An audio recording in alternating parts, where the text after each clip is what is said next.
काजल बहुत अमीर बाप की एक लौती बेटी थी और काजल के सिर्फ पापा थे। माँ बचपन में ही गुजर गई थी। एक दिन की बात है जब काजल घर आई पापा के पास और अपने पापा से कहने लगी, पापा, मैं रुपेश से बहुत प्यार करती हूँ और आप कभी नहीं मानते हमारी शादी के लिए, इसलिए मैंने अपनी मर्जी से शादी कर ली। उसके पापा बहुत गुस्से में थे, पर वह बहुत सुलझे हुए इंसान भी थे।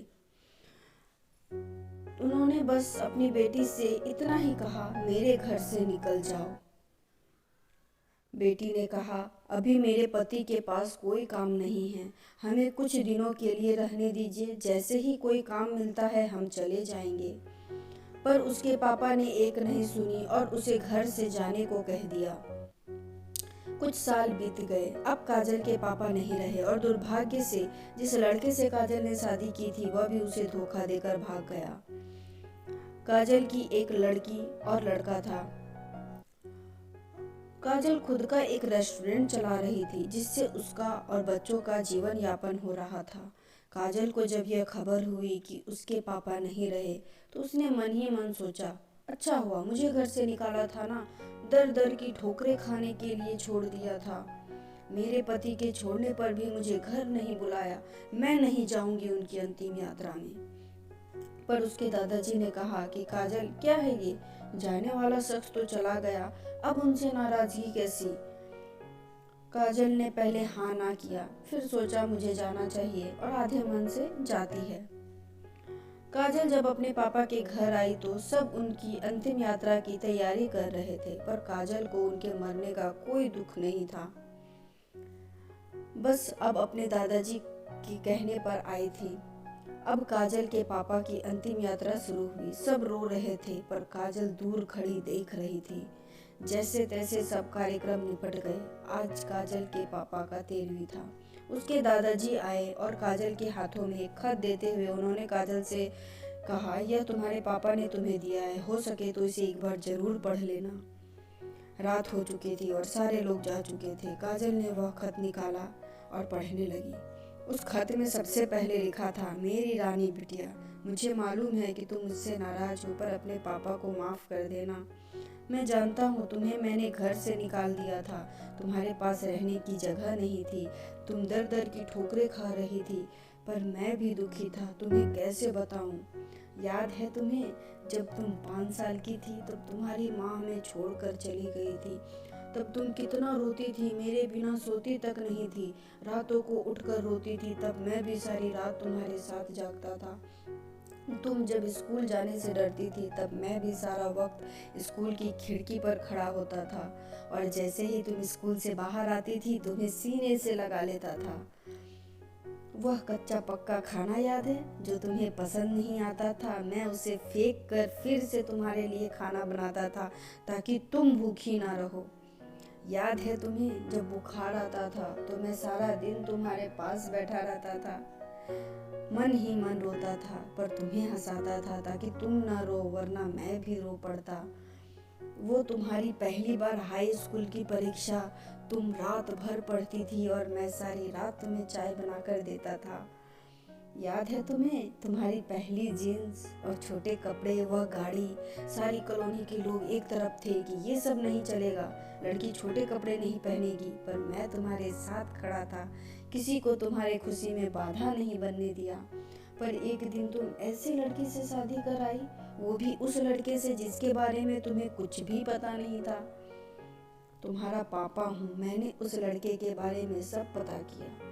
उसने ना जाने वासना और पैसों के लिए कितनी लड़कियों को धोखा दिया था, पर तुम तो उस वक्त प्रेम में अंधी थी, तुमने मुझसे पूछना भी जरूरी नहीं समझा और सीधे शादी कर आई।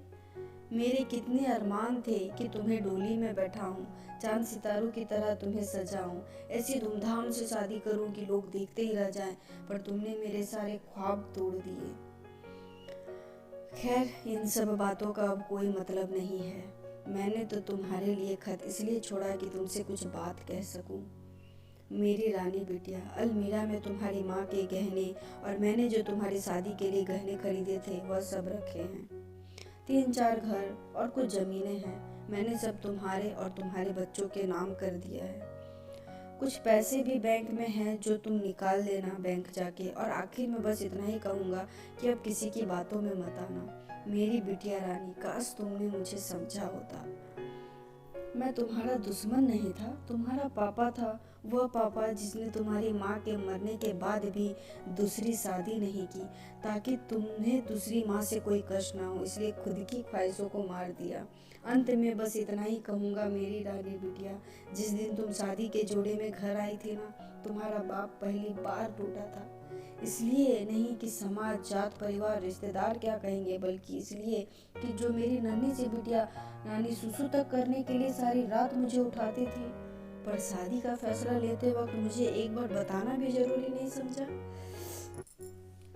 बिटिया रानी, अब तो तुम भी माँ हो। औलाद का दर्द, खुशी क्या होती है वो जब दिल तोड़ते हैं तो कैसा लगता है, तुम अब महसूस कर सकती हो। लेकिन मैं ईश्वर से प्रार्थना करूंगा कि तुम्हें कभी भी यह दर्द न देखना पड़े। एक खराब पिता ही समझकर मुझे माफ कर देना मेरी बिटिया रानी। तुम्हारे पिता अच्छे नहीं थे जो तुमने उनसे इतना बड़ा दर्द दिया।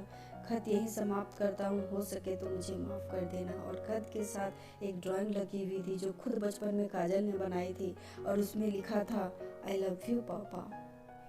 इतने में उसके दादाजी आ गए। काजल ने उन्हें रोते रोते सब बताया, पर एक बात उसके दादाजी ने बताई। उसके दादाजी ने कहा, काजल, जो तुम्हें मैंने रेस्टोरेंट खोलने और घर खरीदने के लिए पैसे मैंने दिए थे वो मेरे नहीं थे, बल्कि तुम्हारे पिताजी ने मुझसे दिलवाए थे। क्योंकि औलाद चाहे कितनी भी बुरी क्यों ना हो, माँ बाप कभी बुरे नहीं होते। दोस्तों, काजल के पापा की आत्मा को सुकून मिलेगा या नहीं मुझे नहीं पता, पर उस खत को पढ़ने के बाद शायद सारी जिंदगी काजल को सुकून नहीं मिलेगा। अंत में बस इतना ही कहूँगी कि लव मैरिज करना कोई गलत बात नहीं है, पर अगर आप अपने माता पिता को शामिल कर ले तो अच्छा रहेगा। क्योंकि पत्थर से पानी निकल जाता है, वह तो माँ बाप है ना, कब तक नहीं मानेंगे। हर पिता की इच्छा होती है अपनी बेटी को अपने हाथों से डोली में विदा करने की। हो सके तो उसे एक सपना मत रहने दीजिए और सदैव अपने माता पिता का आदर करें। दोस्तों, आप सबकी क्या राय है इस वीडियो को देखकर कमेंट में ज़रूर बताइएगा। और अगर आपको यह वीडियो अच्छा लगा हो तो इस वीडियो को लाइक शेयर करिएगा ज़्यादा से ज़्यादा।